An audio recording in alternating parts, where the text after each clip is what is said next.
Awaken to hair growth. Awaken to hair growth because there is possibility to get your hair back.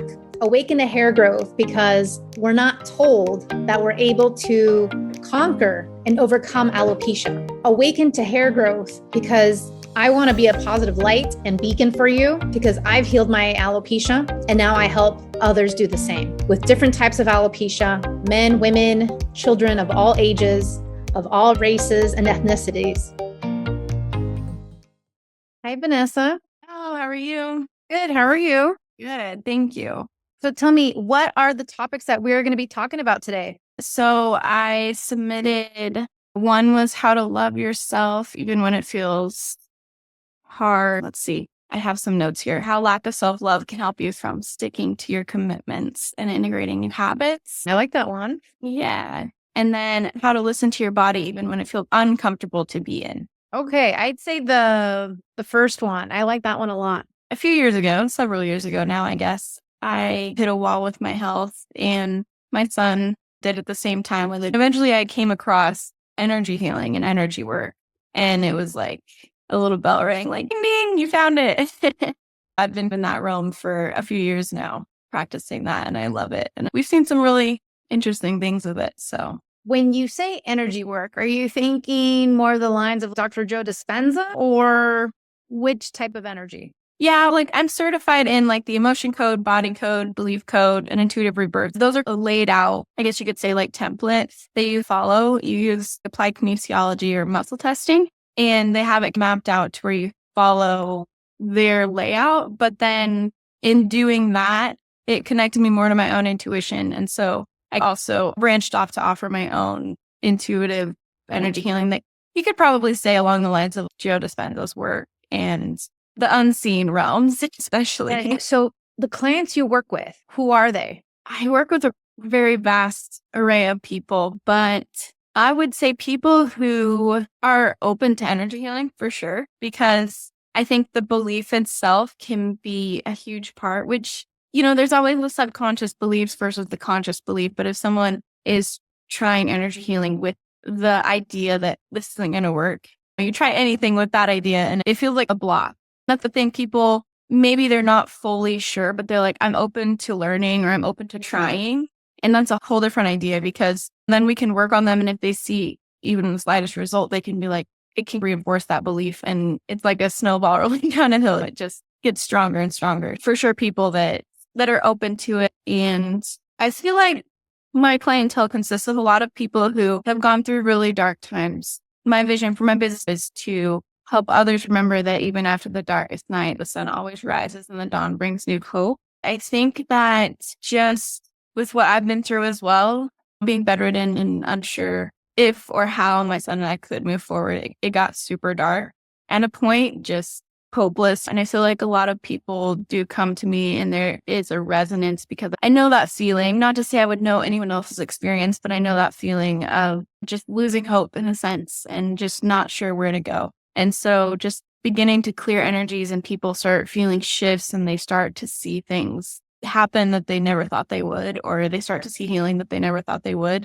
That really reinforces people to realize there is hope. And so I feel like it's almost like a starting point, like it's a rock bottom. And then from there, they can start to believe again that they can heal, and then they can seek out all kinds of therapies and healing. I sometimes feel like hitting rock bottom is actually a blessing in disguise. I feel like sometimes the toughest nut, so to speak, needs to hit rock bottom before they can open their eyes to something new or to something that maybe is not conventional medicine or maybe something that isn't on TV ads or in publications, on a magazine. And it's the same thing for hair loss. Like me personally, I had to hit rock bottom as well. And in many cases, a lot of my clients too, they're at their wits' end. They've tried everything in the book. They've tried it all. They don't know what more to do. They come to me as a last resort. I'm assuming they come to you as a last resort. They're like, this is my last opportunity. I'm going to throw in the dice and see what comes out. And lo and behold, that's it. That's all they need. But they needed to get here. That path led them here. Yeah. Energy healing can seem so out there to so many people. Might as well try it. What can it hurt? Sometimes there are people who just, they've read Joe Dispenza's books or they're in that realm and they're like, I know this works. Let's try it. Let's do it. That's amazing too. But just with my own journey, I've noticed that it's almost like once you hit rock bottom, you can understand not only rock bottom, but also the people who might feel like they're there. You can understand them in a depth and you can see them in a way that people who haven't might not be able to. 100%. You're right on that. So how do we get started with energy healing? My sessions don't take a lot on the client's end. So I can even complete sessions when people are just going about their day. Like they don't have to be on a live call all the time. Some people prefer it, but it's really up to the client. But it's that idea of the collective consciousness and how you can think of anyone at any point without needing to have them on a call necessarily. And so just harnessing that with experience and the knowledge to complete the session. And obviously, like I like to, of course, have consent as well. I think that's a huge part. It really just takes booking the session and then I do the work and I write up a report and people really enjoy reading the reports. They can read it. They can sit down with meditation music and read it and really integrate it. It just depends on the experience that the client is looking for too. So I've had some energy work done where it was virtual and in a Zoom format. And I don't know if this is similar or different, but I'm going to tell you my experience with energy healing. And it wasn't necessarily healing of any sort, but it was more of sweeping any cobwebs that might have been there. Meaning she would say to me, I went into your, I don't know, energy field, Akashic records. I don't know what she's using. She's using like a mixture of things, like a recipe of sorts. She goes in, looks into my aura field, Akashic records, like who knows what she's looking into. I haven't really pinpointed her into telling me. And she tells me that she would say things like, oh, there's someone in your world, like someone who you frequent who is giving off bad vibes or doing this or doing that. I cleared all that for you. And it's crazy. Once she clears it, like I feel the energy shift. Yeah.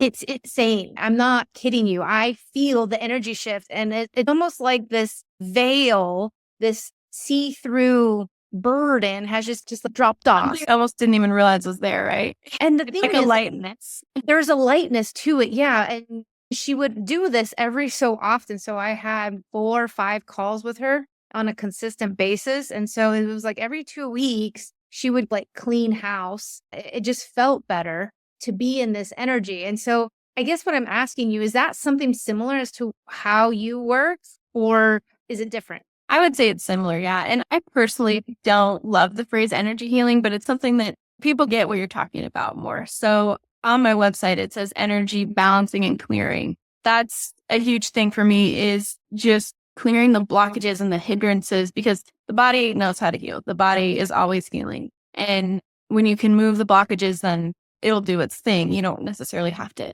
energy heal. You're working with energy and it can lead to healing. So yes, I would say that definitely resembles what I do. And what type of healing or results have your clients seen? So for example, when I was on my healing my own alopecia, I tried anything and everything. I tried acupuncture, Ayurveda, this and that. And there was positive things with it, but it didn't heal me. I didn't get my hair back. What's the tangible that you've seen or that you can showcase with your current clients or previous clients in terms of the actual, in my case, hair growth, or in terms of healing? What tangible outcome is there, or what is the transformation? Because again, in my own search, going to Ayurveda, that doesn't work. Going to acupuncture, that doesn't work. It doesn't matter how many times any acupuncturist says it'll heal you, it'll work, or any Ayurveda professional says it'll heal you, it'll work. It doesn't. Like, it's missing the mark because it's really funneled into one thing. It's not looking at the big picture for alopecia. Now, for you, this could be different. So I guess that's my curiosity. What transformations have you seen? Yeah, even with that stuff, I feel like it's a medicine of sorts. It can open up the pathways and things, but I get what you mean. It can miss the mark as well. For me, I've seen someone who had psoriasis for years. We healed that, or it went away, I should say, after sessions. Someone else had trouble being in romantic relationships, and she ended up finding a happy partner after a couple of sessions. And as far as I know, they're still together. And I think, progressing in the relationship. Another person had sharp joint pains for years, they thought related to grief, and those went away. They had a lot of head pain since like brain surgery. I think as a child is when they got the brain surgery. And this person was 40s, 50s, and that head pain finally released and was relieved. I've seen a lot of depression and grief improve for sure. I worked with some children who, like I said, it's vast, but there's some children who like compete in sports and things and will do sessions focusing on whether just sports or their confidence levels or something in their body that seems like it's holding them back in ways.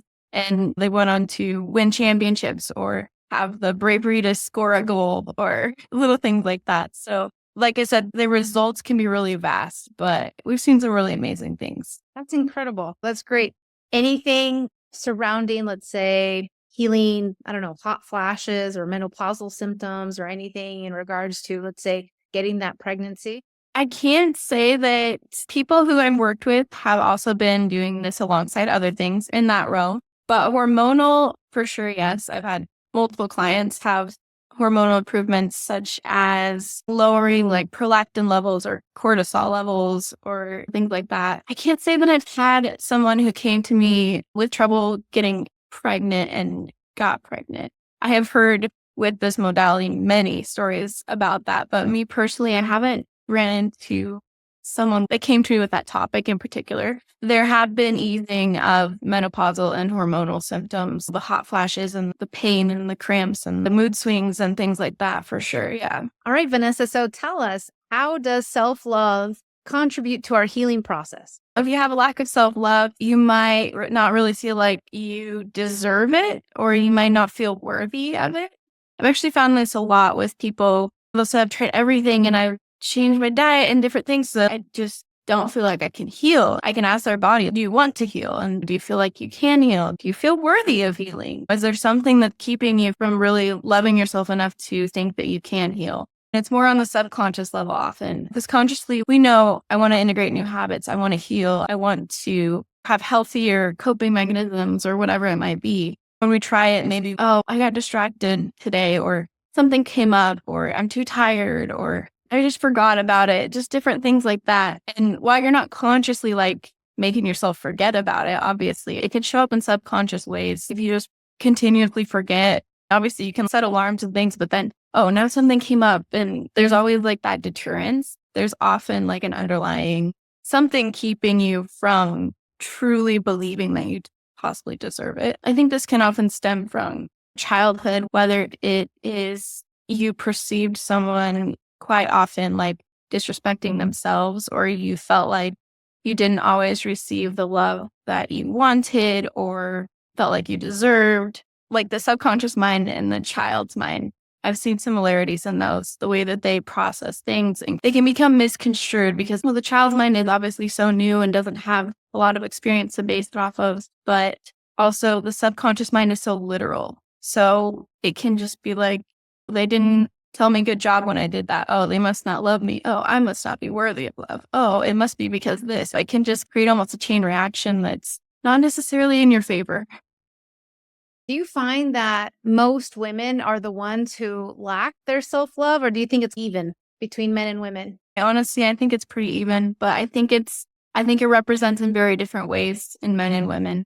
I think women, it is a lot of putting other people or other things ahead of themselves. And it's just that caretaker, that natural, innate caring and loving towards other people. But then we might forget that we deserve it too. I think for men or like male, I think it can come out as a lot of anger and aggression. Sometimes it's almost like feeling disregarded, even if it's yourself disregarding you, but it creates that friction and that heat and that anger. I think I see that often. Is there maybe some questions we can ask ourselves, or maybe an assessment of sorts that we could see whether we're lacking self-love?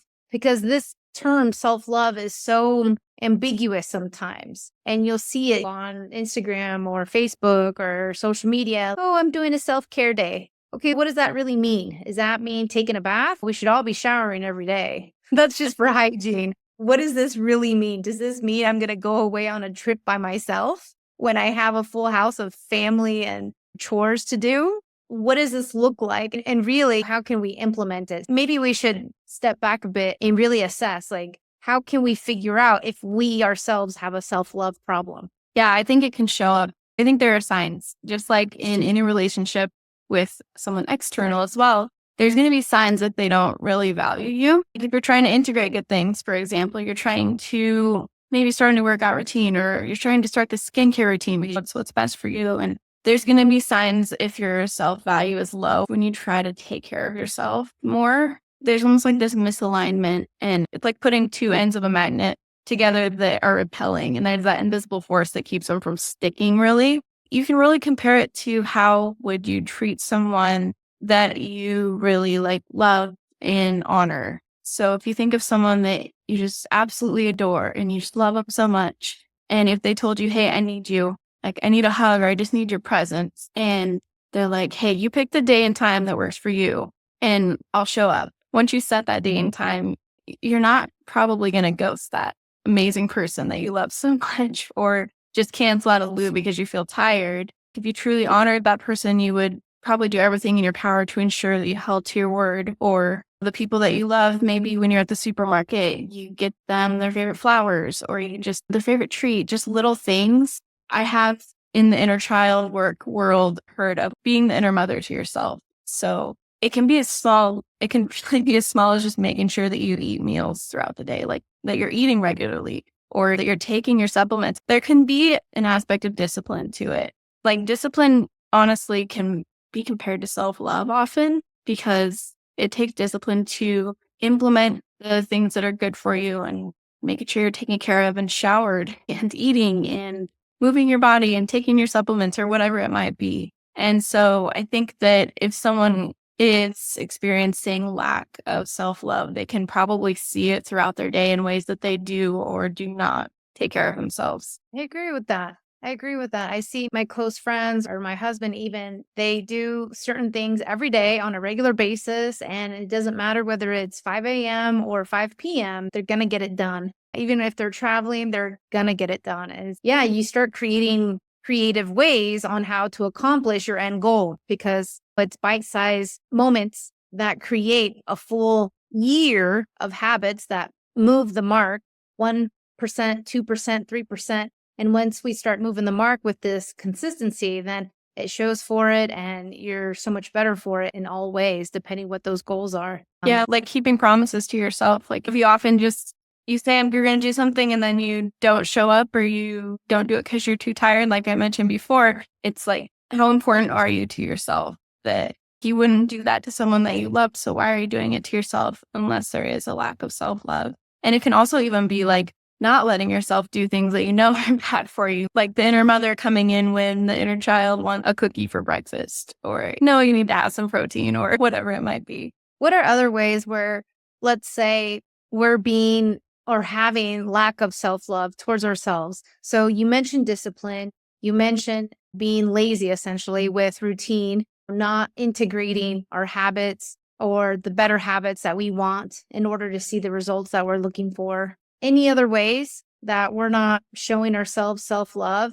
And how do we start making ourselves a priority? Really, that's the bigger question. Yeah, I think that so often we just forget to express love for anyone that we care for, really. We just don't often make it like a regular thing. It's a special thing, or so, for whatever reason. And I think if you think, oh, I already know that I love me, I don't need to tell myself that I love me. It's the same with your partner or your child. It's like you go out of your way to tell them that you love them. And if you feel awkward, if you like give yourself a hug and just say, I love you, you're so amazing, and just speak love into yourself, I think it's important to start asking why. Like, where is this lack of self-love stemming from? Often for beginners, it's easy to start with called automatic writing, where you just put pen to paper and just kind of brain dump just whatever. And it opens up to the subconscious mind often, and it'll give you insight that isn't necessarily accessible without that openness. And so if you just start asking yourself internally without obviously logically trying to answer it, you just let it flow and you just ask, like, why don't I love myself? Or what's keeping me from loving myself more? Or what's keeping me from working out regularly, or whatever it might be? You can ask it in multiple ways and probably get multiple different answers. And often it'll just be something that you don't expect. For example, say, oh, when I was 6 and I really liked my cat and it didn't come to me when I said to come here, it ran away. Like I felt unloved. And then that made me think, oh, I'm unlovable. It can really just be the tiniest little things that I think there's layers for sure, but it's often not just like one big life event that just derails everything, but they build and build until suddenly you're not sticking to your commitments anymore. How much time do you think it takes for us to shift from lack of self-love to full self-love? And how can we create more self-love in our lives? I think it's $1,000,000 question. How long does it take? I really think that's super individual for each person. And like I said, there might not be just one big thing. There might be a lot of little things, but there also can be bigger things and smaller things that are impacting it. And it's not necessarily about what happens, but about how we perceive what happens. So as a kid, that example I gave might seem like a really small thing, but if you really internalized that and you made the story about it, then it might be a really big thing in your psyche. I think that there are some blocks that feel a lot bigger and you can feel when you've moved through them. And there's oftentimes like a significant shift in your life from it. And then sometimes it's a lot of small things add up over time. For some people, I think it can be a lot quicker. And then some people, it might take longer. Some people also take longer just to integrate when they do this inner work. If they do it one time and then they feel like, okay, I just need a week before I can even go back into that, or a month even. Some people can just keep chipping away consistently for a week straight and they might see different results too. So I think that to answer that question of how long it takes, I think it's super individual, but I think just shifting the thoughts and beliefs, it doesn't have to be as big of a deal as what it seems like it would be. Like it can literally just be acknowledging it, like acknowledging that, oh, wow, I felt hurt when that happened. And I can literally shift it immediately. So you can feel that when it doesn't hold that charge anymore, or it doesn't feel significant, you feel like you have peace with it. That's when you know, okay, that's been integrated and it doesn't have to be hard to shift. Like I know people can often make things actually harder than they need to be, but they don't always have to be. It doesn't have to be always this huge job. It can just be a quick little journaling session that, oh, wow, I feel better now. And now I feel like I want to start taking showers regularly, whatever it might be. And what was your other question on that? Some steps to implement self-love right now. That's a good question. I think that it just depends on the degree that people are experiencing the lack of self-love and what areas of their life. Like if you're noticing that you just leave in the morning without eating breakfast and you're just running around all day and you don't, oh, I grab a bar here, I grabbed a protein shake there, but you don't really ever sit down to eat a meal. I think that for that person, just making sure that you're eating regularly and your basic needs are met. That's like a really beautiful place to start because you can really feel a difference if you're just running on stress hormone versus when you're eating food again. But even just for anybody, just like mirror work, you can literally look in the mirror and just tell yourself, I love you, or say kind things to yourself. Often at first it feels weird. I don't believe this, but like give it like a week straight of doing this and you'll definitely notice a difference. It'll become easier. And like when it becomes easier, like I said, with that charge moving,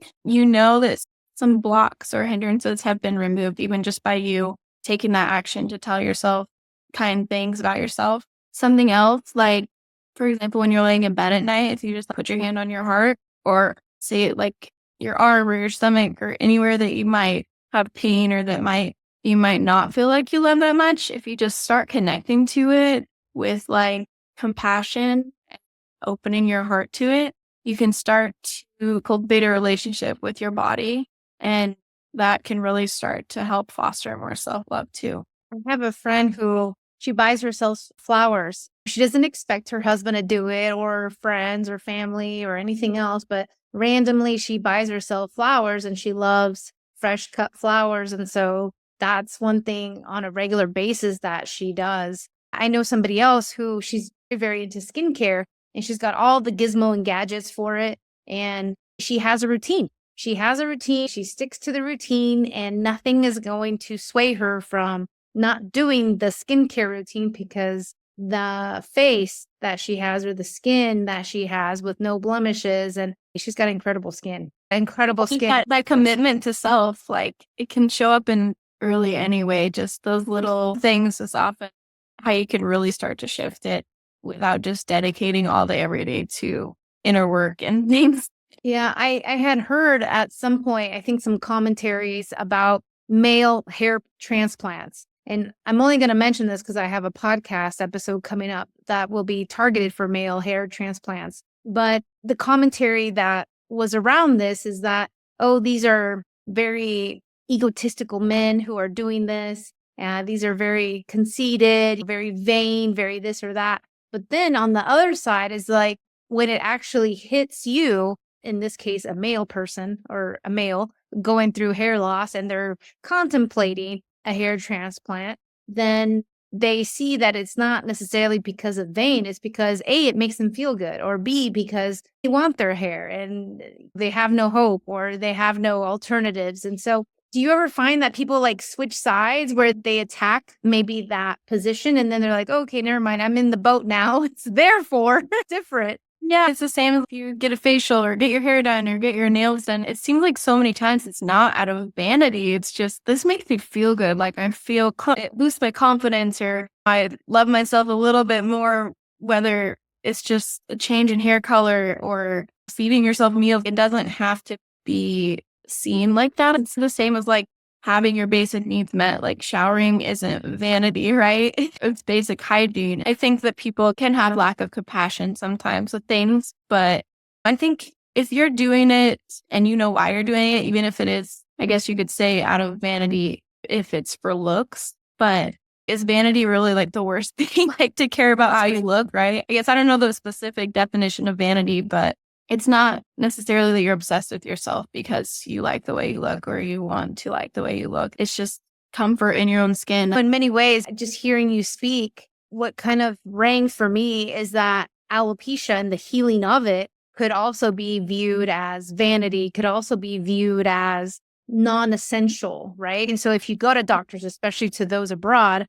they're like, oh, alopecia, oh, non-essential, therefore there's nothing we can do for you, and they turn you away. That was my actual experience. That's why I was just like, no, I am going to heal myself. My hair does mean a lot to me. It means everything to me. Hence why I went through the struggle for 4 years. Hence why I wanted to heal myself naturally, because I knew it was possible, just like you knew that healing was possible for you. This is huge because it's not superficial. Even though it's on the outside, it's not superficial. This is just like healing thyroid or healing yourself from cancer or anything else. It's just as important. So how do we tell somebody that this is just as important, healing their hair loss, regardless of the type of hair loss, and encourage them to move forward in that direction and have them see that this is just as important as healing any other ailment or symptom or health concern? Because when it comes to hair loss, for example, people with one autoimmune disease go on to acquire a second and a third. So if you're not taking action, that second and third are more than likely going to pop up, and they do pop up. I've seen 6-year-olds with 3 autoimmune diseases. I've seen 40-year-olds, 30-year-olds with multiple autoimmune diseases. And many times now, I actually see people for female pattern hair loss, not necessarily the alopecia areata totalis or universalis. So they have female pattern baldness, or they have a different type of hair loss, but then they also have Crohn's. They also have IBS. They also have Hashimoto's or Graves'. And so they could have different types of autoimmune diseases and hair loss, but the hair loss isn't necessarily autoimmune. And so this is also a fascinating situation, because for each of these people, I'm helping them heal and reverse their hair loss, but then we're also helping those autoimmune diseases from the ground up and having them heal and reverse it and see amazing progress. But how do we encourage people out there listening that, hey, taking that next step, you healing your hair loss is not vanity. It's not just self-love, but it's beyond. This is your health. We all know that health is wealth, and it penetrates and trickles down into every aspect of our lives, whether that's how we show up at work, dating, our relationships, with children, with our parents, with our spouses, or even in our hobbies. I've met numerous people who they stopped wanting to go swimming, or they won't go out when it's windy because their hair might flip and then they'll see the bald spots or what have you, or they just want to be a hermit crab. And so, how do we encourage them that healing is available to them and that this is actually an act of self love? I think one thing to remember is that it is all connected. And like I said, I haven't dealt with extreme hair loss, but I had receding hairline and bloating and like cystic acne and skin issues and weight gain and these things that affect my appearance. I know the way that it can lead to self-isolation and like shame spirals, but our bodies are always communicating and trying to tell us something. So I think if we hold on to anything throughout that process, it's that our bodies will always inform us when there's an imbalance present. And that doesn't necessarily look a certain way for everybody, right? So hair, they say it's like the excess cells and things. That's what hair growth is. But the lack thereof, there is some sort of imbalance usually. Like, why isn't your body feeling nourished enough to grow that hair? It all comes back to your health at its core because the hair loss is a symptom in itself in a way, whether it's hair loss or acne or bloating or whatever it might be, hormonal issues, it's impacting your health or it's showing you an impact in your health. So I think learning the ways that your body is speaking to you is really important because your symptoms are often how your body is telling you something is off. But the body's not the enemy. The body's a messenger. And they say, don't blame or don't shoot the messenger. It's truly working in your favor all the time just to let you know, hey, there's an imbalance. Hey, we don't have the resources for this. Usually it's saving your life by compensating in some way. Like it's always in your highest good and you're always in your highest favor. Agreed. So tell me, any other words of advice or tips or tricks in terms of energy healing and how we can begin to incorporate this? I think one thing that's really important to remember is holding that knowing that it's occurring for your highest good, whatever it might be. Like you said, like rock bottom can often be a blessing in disguise. Like any symptom can really be a blessing in disguise because I think most of us would rather know that something's going on than have no idea. Not to get spiritual or anything, but looking at your experience from an expanded lens, like taking your viewpoint and just zooming way out, seeing it from a perspective that is just neutral. There's no good or bad per se, but there just is. And so we will often find that the journey that we're on or the experience that we're having is an experience that some aspect of us desire to have. And it's ultimately for our own evolution and growth and probably in our own favor, even when it really doesn't feel like it. But just trusting that your body it always has your best interest in mind. It's always watching out for you, even like I know in autoimmune, it can feel like your body's attacking you, but there's an imbalance or there is something going on within. And I do think if you think of that aspect of autoimmune and the body attacking itself, I think it can also come back to self-love to a degree. Obviously, not to say self-love will heal autoimmune, but just in the energetics of it, loving yourself can create this, like you said, Joe Dispenza, I think he talks about love and gratitude and the way that it literally changes your cellular structure and like everything comes into a coherent state of healing. I think that's really important to remember just the power that we hold within ourselves and to remember that this is helping us in some way. It definitely is. And for those who move forward and who overcome this, it's not just a huge learning lesson. Even from my own standpoint, this was a huge life lesson that I wish I would have actually gotten sooner rather than later. But potentially, had I gotten it when I was 18 or 12, it would have looked a lot different than doing it in my 30s. So I'm grateful for the journey. I'm grateful for overcoming it. And I'm grateful for everything that it taught me and how I could be a vessel to help others. And just like you're helping others as well. I think that's the biggest blessing is to be like the lotus flower, to emerge from the muck, from the mud, and shine so brightly, regardless of what's behind us. Because that's exactly it. The lotus flower is sitting on top of mud, on top of this darkness, and it's just shining so beautifully, and it's shining towards the world. And I always think that there's a reason as to why things happen. And it's not just about getting to the root cause or to the why of it all, but what is this teaching me? And always end with that. What is this teaching me? Where am I going with this? And how can I benefit from this in the terms of make this a positive? How can I make every aspect, even if it's a bad situation, into a positive? I think that mindset is really drilling into the strong mindset and how to be mentally strong, because I think that's what we need more of. We need to really cultivate a strong sense of self, a strong mental capacity that, okay, not everything is given to me just because it didn't necessarily come out of nowhere, even though that's how I felt at the time. But Oh, yeah. there's a reason for it, and there's a purpose for it, even bigger than you, even bigger. Had I known. Yeah. We don't always learn in ways that are easy and positive. And sometimes, like you said, I'm the stubborn person that you might have described earlier. Like, it took me getting to that point to be like, okay, something's going on. What can I do? And to realize that it's not all just rainbows and butterflies. Sometimes it can be hard, but when I look back at what I learned and the self connection that I developed, and I wouldn't probably never found energy healing if I hadn't went through something that was so hard. And that's unfortunately the way that we often do come to some of our greatest gifts is through hardship. But like you said, like taking that and the phoenix rising from the ashes, how can you better the world with it?